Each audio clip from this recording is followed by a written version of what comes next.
enter the stars, time travel. What I'm about to show you tonight, you will not be able to believe as we cover the Terminator series, as we examine Terminator, the Terminator franchise. Now, I'm just going to give a general overview of the series for people that didn't get into the Terminator series. A quick refresher on the plot. Now, the general plot of the Terminator is time travel. And what we have is basically Skynet, which is a worldwide defense system, accidentally being turned on and becoming self-aware. When it becomes self-aware, they can't stop it. It destroys the earth. But there is a person that rises up from the ashes, John Connor, and he defeats the machines. But as they are losing the battle, they develop the ability to travel in time. And in one last breath, they send a Terminator back in time to try to kill John Connor before he was ever born. Now, so far, so good, right? Well, this is the realest movie ever. I'll give you a new understanding and realization about the people that write these films.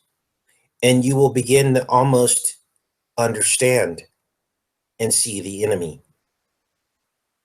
You will see their fascination with the Bible.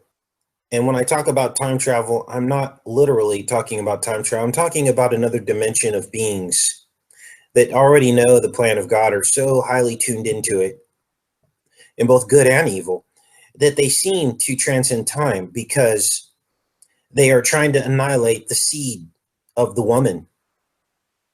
They are trying to annihilate the seed of Christ before anybody even really knew what was going on. This is real. We're going to decode the meanings of all of the character names in the series because every name means something, and the people that write these scripts attribute names to the characters, knowing the meaning of these names. Let's go. Let's get into this, you guys. Now, why would the enemy do this?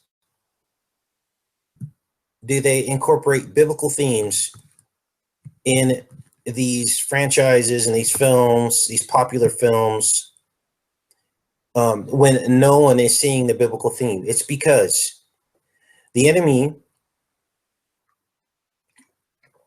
his true goal and purpose is to key in on your familiarity with the word, your subliminal consciousness. Most people in America, anyway, have gone to church at some point in their life. They've heard these stories. Even if they turn their back on God and become an atheist, or they just don't go to church anymore, or God's really not in their life, this is a subliminal theme. It's always in the back of your brain and your subconscious. And what the enemy does is he keys in on it. And then what he does is he reharnesses it, and then he becomes master over you. So he's basically playing the bad cop without you knowing it. Now, the word Terminator is a play on the word germinate, which means a seed that is coming into growth, a growth mode, germination. Terminator means kill the seed. Now, to understand who this seed is, you have to go all the way back to the book of Genesis. And it talks about, God says there will be enmity between your seed and her seed. He's talking to the serpent. And he says, you will bruise her in the heel, and she will bruise you in the head. That's an Ouroboros. That's time. So you see, all this goes back to time. Throughout time. That's why in the film The Fallen, he sings, time is on my side. Because the serpent rules time in this dimension until the end of time. Everybody's waiting for Jesus to come back, and he knows it. And so he's going to play on our fears and play on our waiting game. So time is on his side. Now, this is interesting because There is you see the notes here. It was a program, an extermination program. Many of us saw Terminator 4, but what you didn't know is that it was a euthanasia program in Germany. Short for Tiergartenstrabe 4, a street address.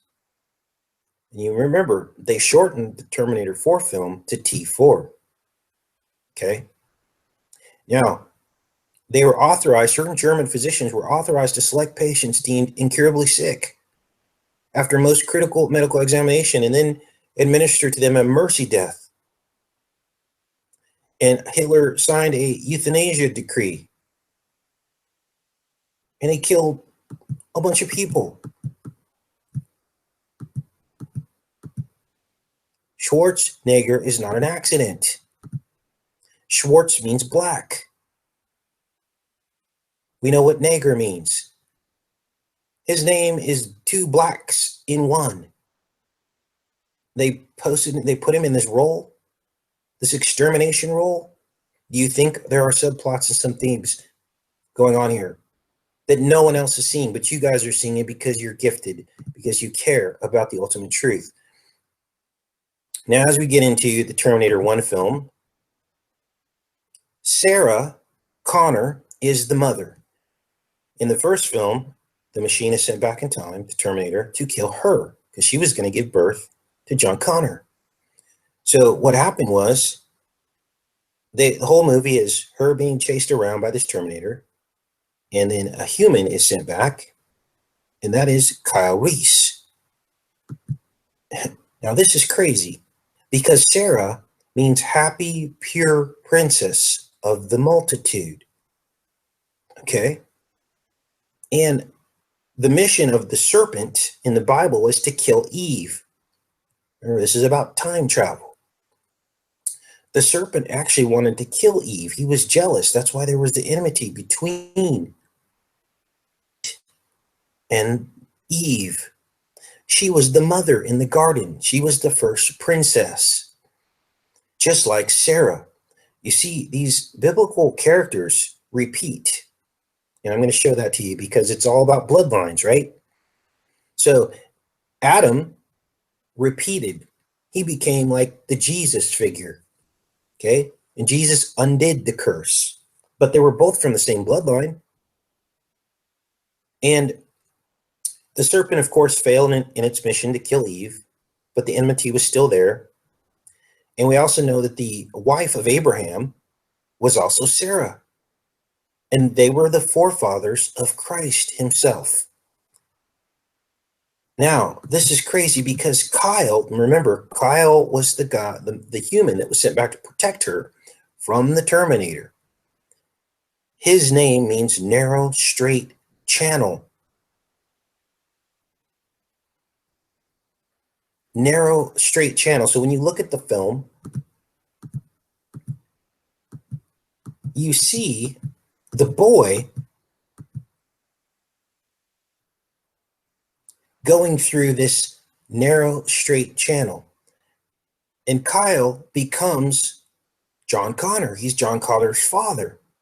So when we look at the overlay, we can see that John Connor is reflecting Kyle as he rides his bike through the narrow channel. The name Moses means to draw out water. Now, you can look these names up. You don't take my word for this. If you have any questions about what these names mean, look them up. But for the sake of time and redundancy, I already looked these up. Moses means to draw out water. So we've got this water theme, father and son, Kyle and John, and Moses. So who were Moses' children? When we think symbolically about this, that would be the Israelites. So what I'm thinking here is that Moses is representative of Kyle, and John is representative of the Israelites. And we'll get into exactly why that works. But here is a little bit more on the enmity between the seeds, because This is Kyle. He appears in a vision, again, going through this straight channel, just like his son would. You see this? This is fascinating. This is Kyle, an image of Kyle. This is the hospital that Sarah Connor is in. And later, John Connor rescues his mom from this hospital. But here you see Kyle in this vision. This is the only time he appears in Terminator 2, is in this hallucination that she has. Now, she is in Pescadero State Hospital, which means fish market.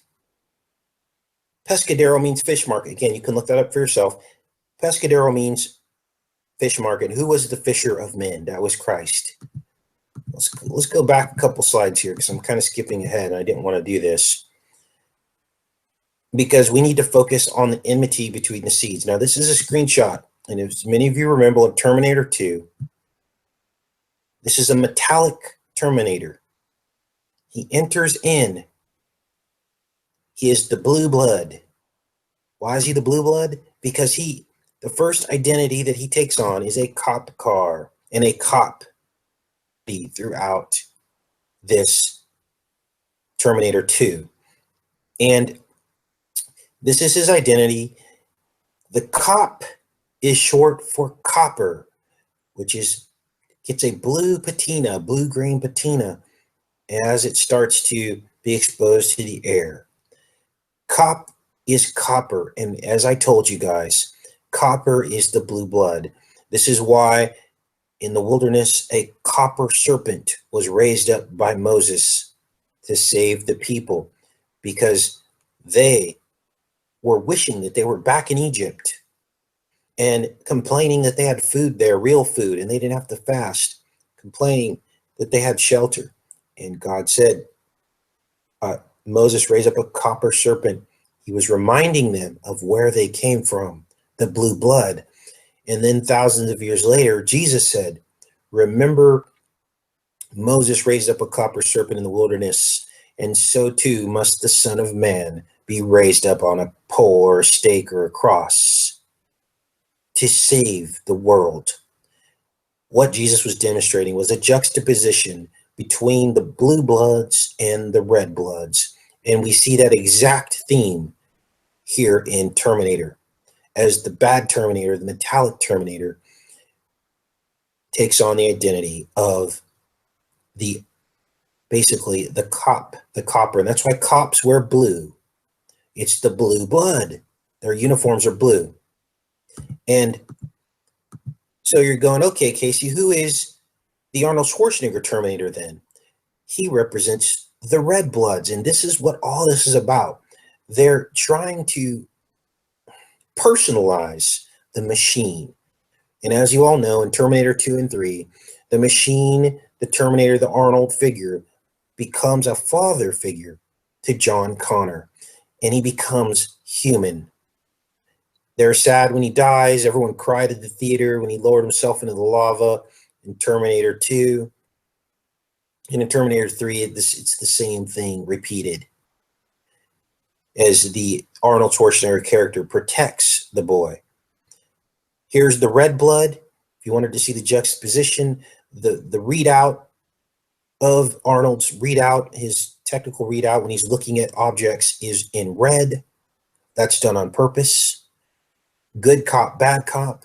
They're trying to massage the lines, just like they do with everything else, just like they've done in the last few years regarding sexuality and gender. They're massaging the lines so that there are no clear lines anymore. And this is the abomination to God. And this is all sorcery. You don't know what you're looking at until someone like me explains it to you.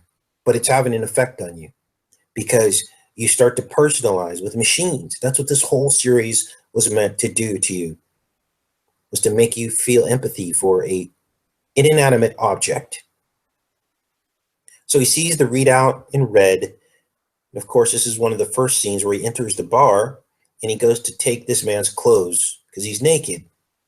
He's born, right? born naked from an eye or womb is what this time-traveling device looks like. Now, this is going to blow your mind because in Terminator 2, Judgment Day happens on August 29th. I want to make sure that you're sitting down here because August 29th is 9/11. These are two different calendars, the Julian and the Gregorian. And when you do the calendar conversion, August 29th is 9/11. Now, this is not an accident because during the Exodus, I want you to listen carefully. The first Passover was recorded, Nisan 14. But in the Bible, it says that that would be the first month. You can look this up. The Passover at the Exodus, or before the Exodus, they call it the first month, which is the new year. And actually, there are two New Years in the Bible. Let me show you. There are two Jewish New Years. One is around September, and the other is Nisan 14, which is like around March. There are two Jewish New Years. One is the Exodus New Year, and one is the Passover New Year. This article explains it. Why are we talking? Well, watch this. Judgment Day. Look at the overhead pass. There's your 9/11.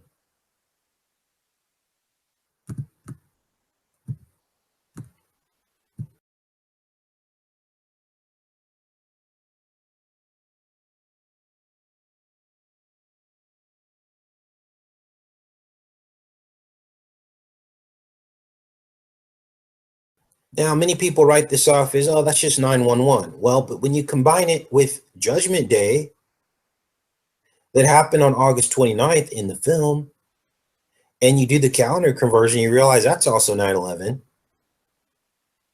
Then you begin to think for yourself. You don't take what other people tell you as being the truth.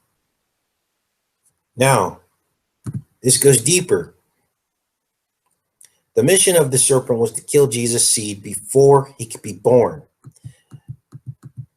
And this is where we get into the Exodus and genocide that was waged by the Israelites to protect the seed line of Christ to come. Now, this is very important because there's a whole movement afoot trying to discredit Yahweh in the Old Testament, saying he was a murderous killer, that he was jealous, that he was this, that he was that. That God protected the seed line of Christ to come.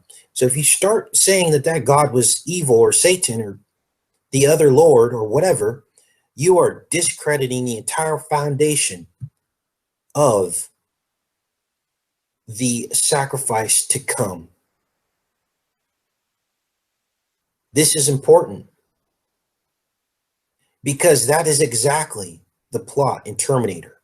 Defeat the child before he is born. So these people that are telling you that Yahweh was evil are basically Terminators. They're trying to get you to doubt the entire foundation of the Bible, as are the people that are saying that the Egyptian story of Christ was told already. The serpent knew the plan from the garden. We have biblical prophecy of Christ to come going all the way back to Genesis. Long before there were any pyramids built or Egyptians on the earth.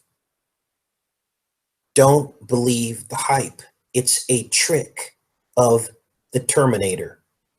Remember the Terminator in the films could like mock and mimic people? Remember that? He could like copy their voices. That's exactly what happened. Casey, what are you talking about? What are you saying that the Israelites in the wilderness had anything to do with Jesus to come? They sacrificed lambs, pointing forward. to the ultimate lamb sacrifice, which was Jesus. They had the first Passover in the ancient Israel during the Exodus. God said, keep doing this throughout all generations. And Jesus too did a Passover.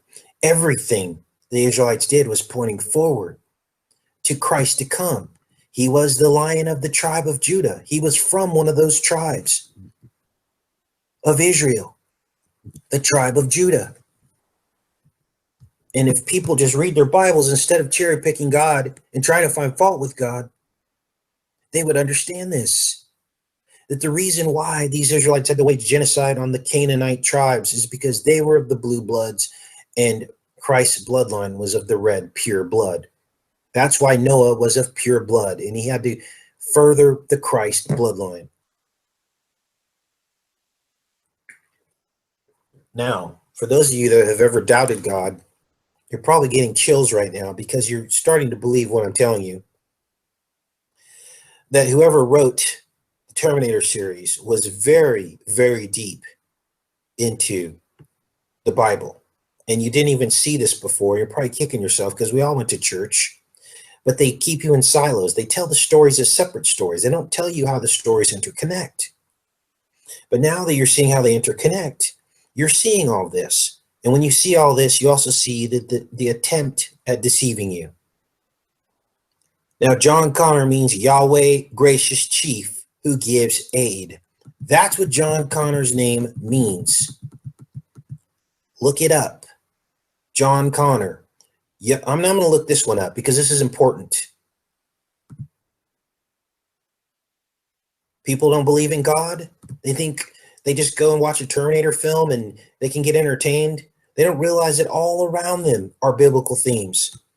Everything you watch.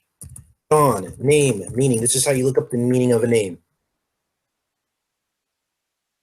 It means Yahweh is gracious. I'm not making that up.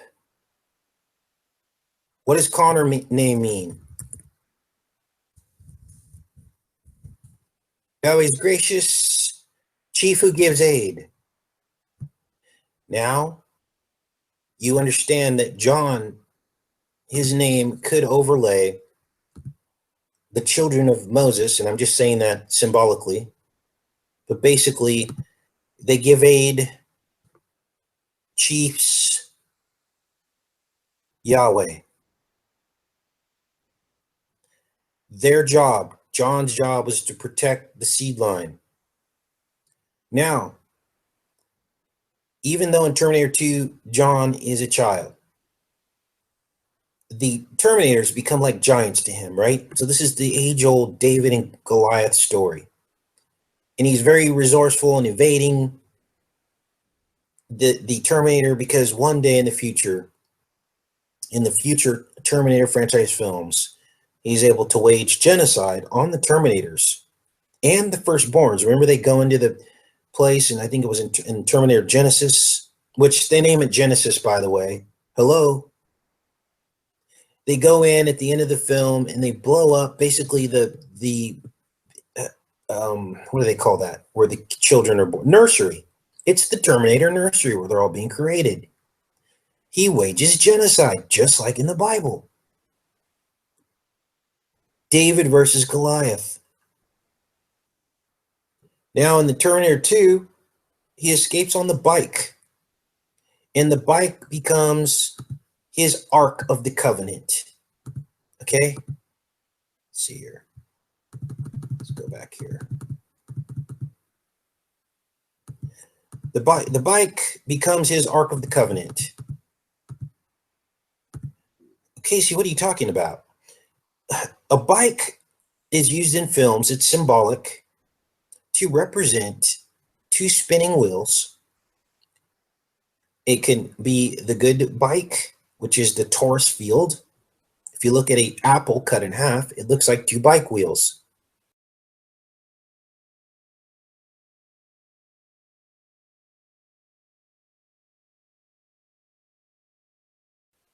Okay, and they use this in these films. It's on an occult level. It's very under the radar, but it is true. I've demonstrated it to you many, many, many times. if you follow my main channel. And so what you have is you have this torus field, which is an apple cut in half. And the good torus field is infinite. It's God. And it's a tree. That's why they call God Elohim. Because a tree has branches that branch out at the top and roots underneath, as above, so below, connecting the bottom. And that's why El means tree. That's why they call it an elm tree. That's why they have an elephant, because he has a tree trunk as a nose. El means tree. It's actually technically a terebinth tree in the Hebrew. So John's on his bike, he's on his tree, he's on his torus field, he's on his Coriolis field. These are all keywords you can punch in and research for yourself. You'll see the bike. And this is his ark. Because the ark is a pillar of fire by day, or by night, and a pillar of cloud by day. It's two twin opposed vortexes, which is the torus field. Now, I'm getting into a bit of theory, but if you research this yourself, this may become a truth to you as well. And this is the representation of God on earth. Obviously, God is infinite and he's so much more. But when he was leading the Ark of the Covenant and the Exodus, going through the narrow gate as the Red Sea was being parted, right? Here it is, narrow gate, Red Sea. John on his bike, the Israelites parting the Red Sea, being chased by the Pharaoh in his chariot.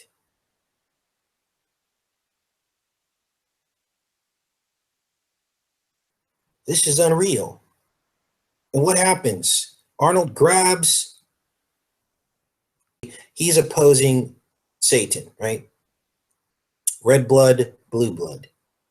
He grabs Israel. Okay, this is the Exodus. This is what you're watching right now, is the Exodus. He grabs Israel, pulls him onto his bike, onto his ark, right? Through the Red Sea. Yahweh, Israel. He's Moses too, but remember John is Kyle. Pharaoh's chasing in the chariot.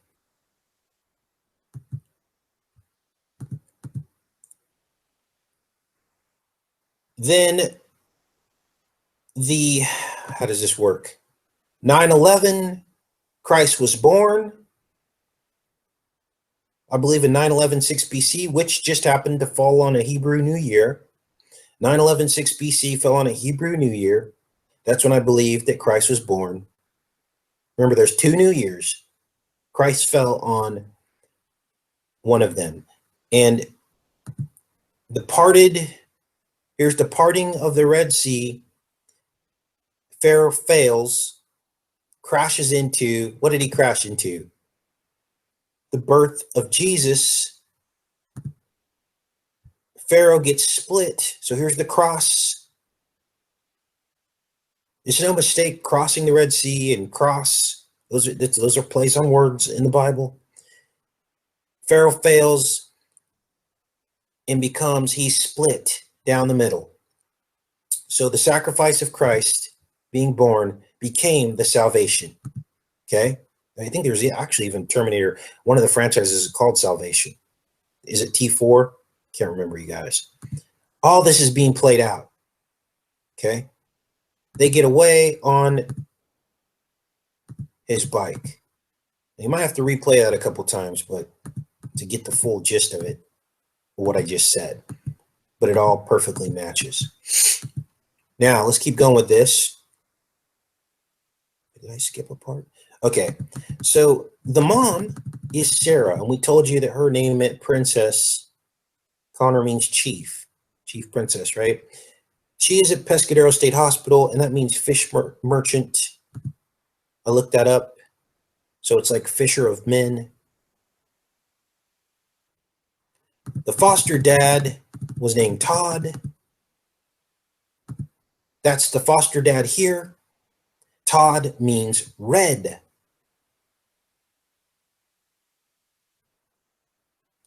Foster mom was named Janelle. Her name means God is merciful. This is Janelle. But what I want you to notice is all the red. Remember, Todd means red. John's friend has red hair.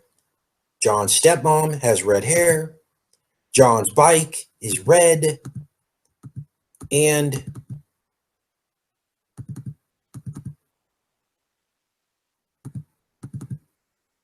where are we at here?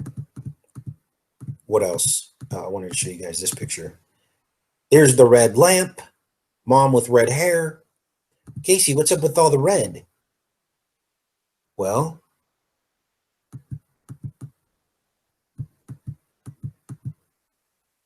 their last name is Voigt. These are his legal guardians. And that means appointed to be his guardians.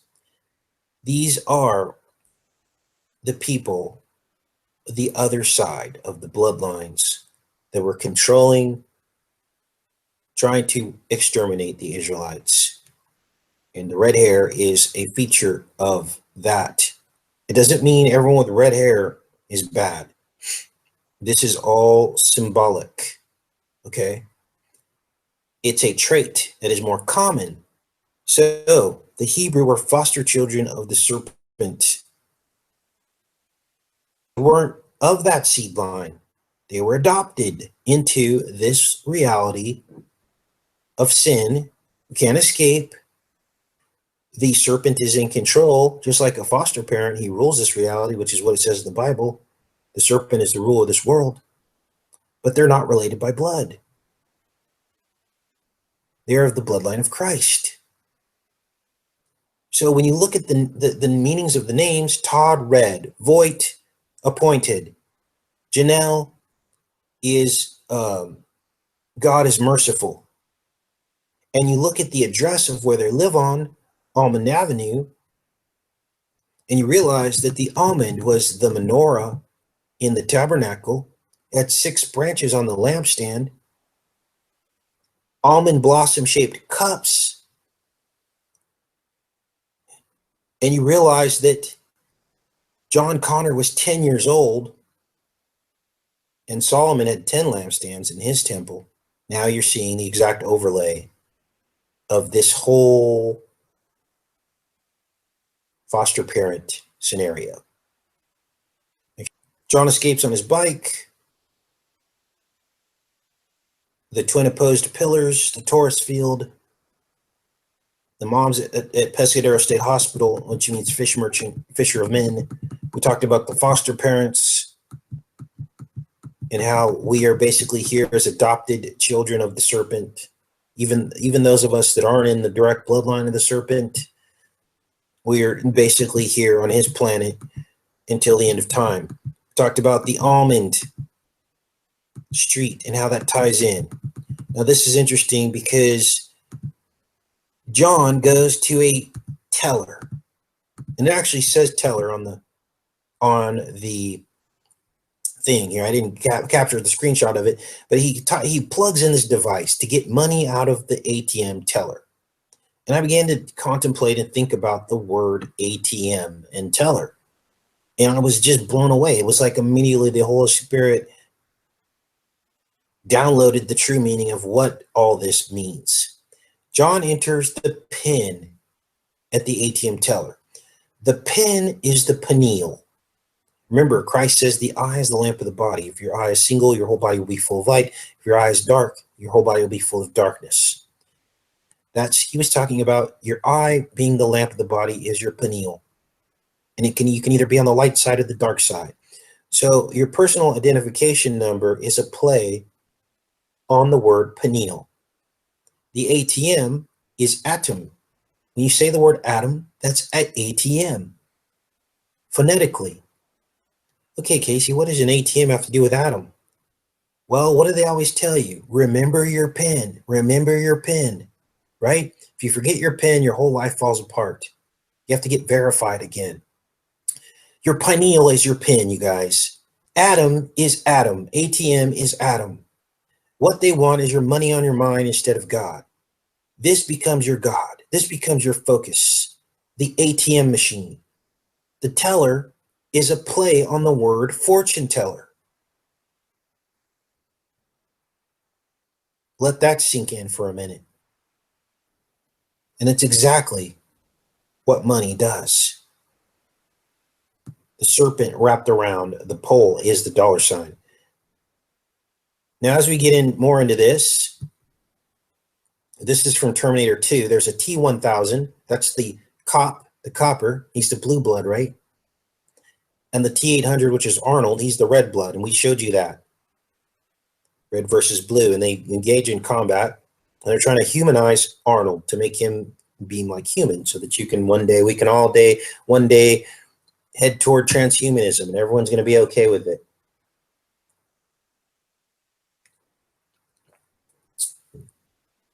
This is a classic case of good cop, bad cop. The red and the blue. Neither one is the answer.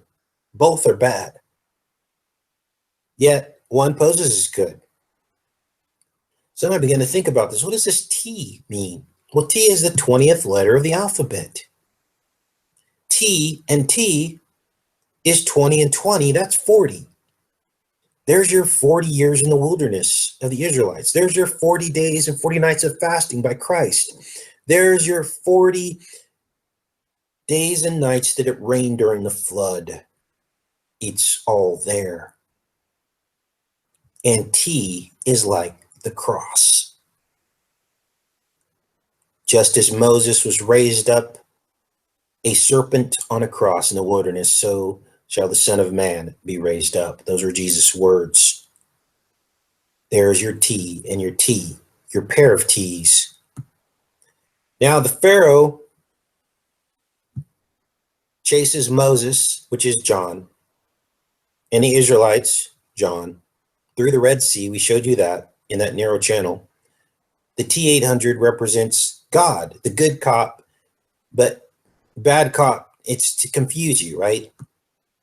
In the film, he's bad. It's that option is not, but they want you to believe that it is. Okay, so they represent Arnold as God, basically. Told you that the arcs are the motorcycles and that they survive, and Jesus is born on 9/11 after they go through the Exodus. The seed line is preserved, just like in the film. The Terminators fail. The Pharaoh fails. And the two Terminators, or the two, God and Israel, get onto one bike. That's the ark. They're led by the ark through the narrow gate. And then the one Pharaoh is split into two at the crucifixion. And when Jesus died, he conquered death. He split the seed back apart. This is important. He split the seed back apart when he died on the cross. He took the serpent. He uprooted the weeds out of the wheat, but only through belief in him. And remember, he had to believe in God, right? He had to believe. He had to have faith and let him pull him off, put him on from the red bike onto God's bike. Remember, this is all messed up. This is a sorcery. So I'm not trying to say that Arnold is God in a literal way. That's what they want you to believe he is, but he's a machine. Always remember that. So he had to have faith. The Israelites had faith. They followed the ark through the narrow gate as the Pharaoh was chasing them, and the Pharaoh failed. That's exactly what you're looking at in the scene. So those who believe are saved. You have to have faith. Faith to jump from one bike to the other. Jump from earth to heaven with God. Like I said, I believe Christ was born on 9/11 BC. That was on a new year, which dovetails with the Passover New Year. update in the film. What does the Terminator do? He clones and kills. That is what the serpent does. He clones and kills. Osiris, Horus, those are clones. Understand it.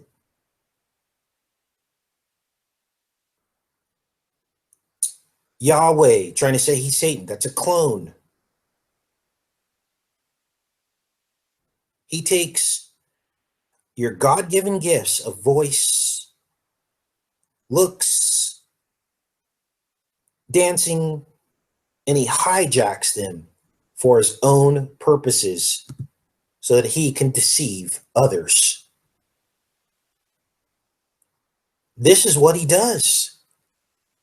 Now, at a certain point, they ask Arnold, or John asks Arnold, how long does your battery last?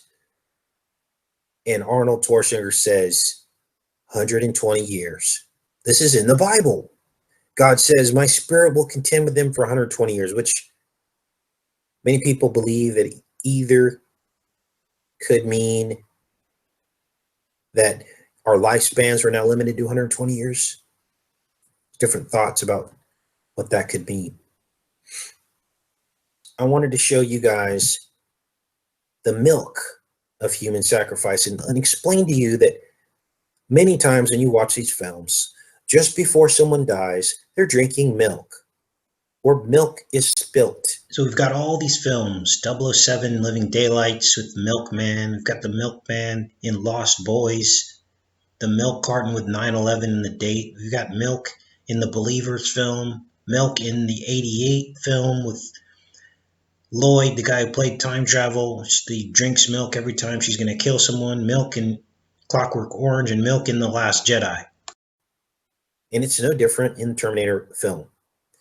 This is Todd, which means red, is killed by Janelle. These are the foster parents of John. Because she clones Janelle. God is merciful, that's her name, what it means. And she kills Todd because Todd's running his mouth, right? While they're trying to trick John on the phone. And because they want John to tell them where he is. So she kills Todd. And he's drinking milk. What does this mean? Well, no one ever told you this before, but I'm going to explain it to you. Remember when they had the missing children on the milk cartons? Milk is Molech, who people sacrificed children to him in ancient times. Molech, M-O-L-E-K. When you take out the consonants, which is what you do in Hebrew language, you take out, the vowels, you take out the vowels. There are no vowels in the Hebrew language. You have M-L-K, and that's milk. Molech. When you look up at night in the stars and you see them spinning at the equator, they form the eyes of Molech. And what do you see in the stars? You see the Milky Way. And if you were to do time-lapse photography, you would see the stars spinning and you would see the milk draining out into the darkness between the stars. That's how sick these people are. They worship the darkness. They worship Molech. They worship child sacrifice. And they knew exactly what they were doing when they put the children on the milk carton in the 1980s. Eaton Patz was the first boy on the milk carton. Eaton is a play on the word eaten, because that's what they do. The first cannibals were the fallen ones in the Nephilim. They consumed all the acquisitions of men, and they began to even consume men themselves. This is the book of Enoch. So now you know the truth, and you'll begin to notice milk being spilt in all of the entertainment that you watch before someone gets hurt or is killed. Now, so the metallic Terminator basically infiltrates the hospital because he's trying to kill John's mom, who's stuck in the hospital. She's a prisoner there, and then impersonate her to lure John out, right? Here's your Illuminati checkerboard floor. Now, you guys rarely hear me talk about the checkerboard because it's so obvious. Everybody knows what it is now. Everybody knows when they see a Freemason symbol. And they have this metallic Terminator can take on any object, its shape and form. He becomes the checkerboard floor. He becomes the duality. And that's what this really means, the black and the white. He becomes it. The duality comes up out of the floor. Here's the license plate of the cop, the blue blood, the serpent. And it obviously, 999 is 666, and 18 is 666, because 6 plus 6 plus 6 is 18. So you have a 999, you have a 666, there's your 69. There is the Ouroboros, the yin and yang, the snake eating its tail, the enmity between the two seeds on the license plates. But most of the license plates in films mean something. We've decoded that in many films. Now, this is where things get interesting, because we've talked about the pineal gland. I showed you the pin code. Let me explain to you what's happening in the scene. Arnold tells him, open my brain and get my CPU, my central processing unit. And where is the central processing unit located? It's inside his pineal position. This is the front of his head. This is his forehead. This is the back of his head. They go down. They pull out a central processing unit. It's at the center of his brain, the pineal position. And guess what? What does this look like here? This looks like a crown of thorns. The crown of thorns around the pineal gland. Now, this is what the devil wants to do. He wants to replace your central processing unit. He wants you to have your whole body be full of darkness. The eye is the lamp of the body. If your eye is single, your whole body will be full of light. If your eye is dark, you'll be full of darkness. He wants to replace your central processing unit with a chip. But he's already done it. What do you mean, Casey? He's already done it. All of your devil vices, your devices that you have in your hand, your computer, they're all run by chips. And everyone is in a fog, a hallucinatory fog, zombied, Snapchat, WhatsApp, YouTube. The only reason why I'm on here doing this is to battle the sorcery of the enemy, to wake you up, to snap you out of it. Otherwise, I wouldn't be caught dead within 15 miles of a computer. But I'm here to fight on the battleground of the enemy to help snap you out of it. That's what we're doing here. Understand what is going on here. Just like Moses and Aaron were in the Pharaoh's court, on the battleground of the Pharaoh, and they were dropping the staffs that turned into serpents and ate the Pharaoh's serpents. So the CPU is in the pineal position, and by the end of it, what they're trying you to understand or make you believe is that Arnold the Terminator can be considered human. He was a better dad to John than any man that had come in his life. They were very clear in the plot line about that. And they want to pre-program you for a transhuman world. That is the goal. This is when John accesses all of the information. At the end of the film, they're locked out. They basically, John's mom, Sarah, tries to kill the guy who was going to invent the Terminators. She can't do it, so he takes her and the crew to his lab to destroy all the evidence, but they're locked out. And so John breaks in with his little device that he has that he used to get money out of the ATM. He breaks in with the PIN number. And for those of you that with eyes to see, you already see what I'm seeing. And that is that when you add up 7 and 2, you get 9. And when you add up 5 and 6, you get 11.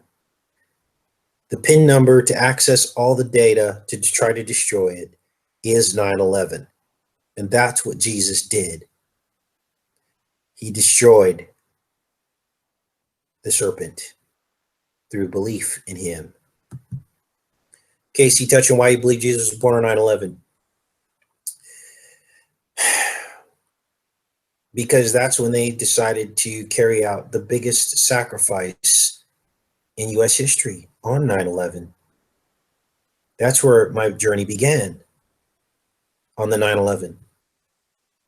When you look at the ritual that happened on 9/11, what you were really looking at was the crucifixion. What do you mean, Casey? You had the Twin Towers. Those were the two thieves at the cross. You had Building 7. That was Christ crucified on his birthday. When was he crucified? He was crucified on, I believe, March 29th, the 88th day of the year. That's why you have the 88 xenon lights that go up on 9/11 every year, the purple lights. Okay. So that's just a 30,000 foot view, but it goes much, much deeper. And again, that's not something that the discovery of 9/11 being Jesus' birthday is not a point that we need to get divided on or argue about. People are either going to believe it or they're not. I've done a lot of research into it, but I don't want it to be a point where we argue about, or it's something you either believe or you don't. To me, it opened up a whole new set of understanding. It's depicted often in films. They know he was born on 9/11. Wow, that's your son's birthday, Dollface. That's my birthday too. And that's why this is close to me. There's a book out called Killing Jesus that released on March 29th because they know he was crucified on March 29th. And they did a mini series on it. Casey, repeat that information about the Egyptians not being around before who? The Egyptians were not around when the first prophecies of the Messiah appeared in the Bible. The prophecies of the Messiah went all the way back to the book of Genesis. They were already talking about a Messiah to come.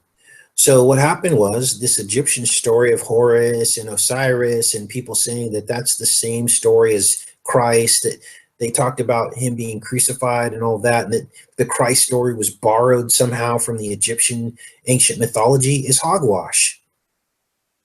But that's what they'll try to tell you. And guess what? Religion doesn't give you the answers of how to combat that argument, because religion keeps you in this third grade level of understanding. So when an atheist says to you, oh, that, the Egyptians predated Christ by 2,000 years, and they already had the story of Christ. So it's just a retelling of the story. That's all it was. Christ was a myth. That's what the atheists will tell you. You tell them that's hogwash, because the Messiah and the prophecy of the Messiah predates the Egyptians thousands of years, because it was talked about all the way back in the book of Genesis. And this is where, again, you can do a simple Google search and look up the word messianic prophecy in the Bible, and it'll give you a list of all the scriptures going all the way back to the beginning of the Bible talking about Jesus to come. So it makes sense that the enemy would clone the story of Christ and try to do exactly what they did in Terminator, time travel.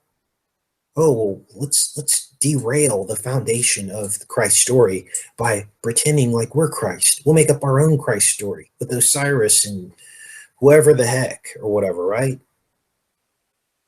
So there you go. There's some ammunition. And when you get in a debate with someone who doesn't believe, this is what you tell them.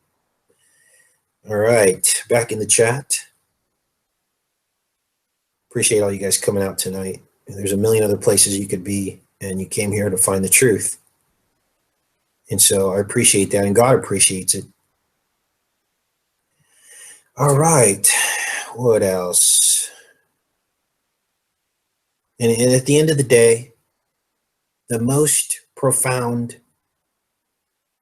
information that you could ever understand is the body code. I can't stress it enough, you guys. The body code is the proof of who Jesus is. It's the proof. It's written right into the anatomy of your brain, following the pathway of light coming through your eyes, looking at the anatomy, overlaying perfectly with the flood, the Exodus, the crucifixion. It's all there. And nobody could have known all of that detailed anatomy except for God and his son. Not any man on this planet could have made that all up. There's no way. Nobody knew it. The first Bible books were written in like 2000 BC or something like that. Long before anyone knew what a spinal cord was or what it did. Long before anyone knew what optic nerves were and what they did, or how an eyeball worked. No one knew. And then to incorporate that across dozens of authors of the Bible and create a story that overlays each and every one of those anatomical places in your brain is impossible. Only God could do that. Only God. And so at this point, if someone does not believe, they're basically denying the beating of their own heart. And that's the bottom line, you guys. That's the bottom line. All right, I'm back in the chat. Hopefully that answered your guys' question. Yes, that's why Yahweh wanted them eradicated. Yes, now you understand. Don't let anyone tell you that God was some, or the Yahweh of the Old Testament was some weak coward or whatever. This is what they try to depict him as. Yeah, I believe Christ was crucified at 40. All right, yeah, the Nephilim blood never left. That's the enmity between the seeds throughout all time. NFL is Nephilim, yes, NBA is Nephilim Basketball Association. They worship this giantism, they love that. Any of you have ever been to an NBA game and got courtside seats, you understand how large these people are. And again, this is all symbolism. It's not to say those people are all, it's just telling you the symbolism of it and under the surface what they really believe. Now, here are the remarkable battles of the Old Testament, all listed right here. I'm going to pop this in the chat. This is the enmity between the seas. These are all the examples of the battles that ensued. And one thing I did not do was take the time to compare these battles with the battles that we saw in the franchise, Terminator franchise. But I'm sure there's even more overlays. Well, we did see David versus Goliath. Saw that played out.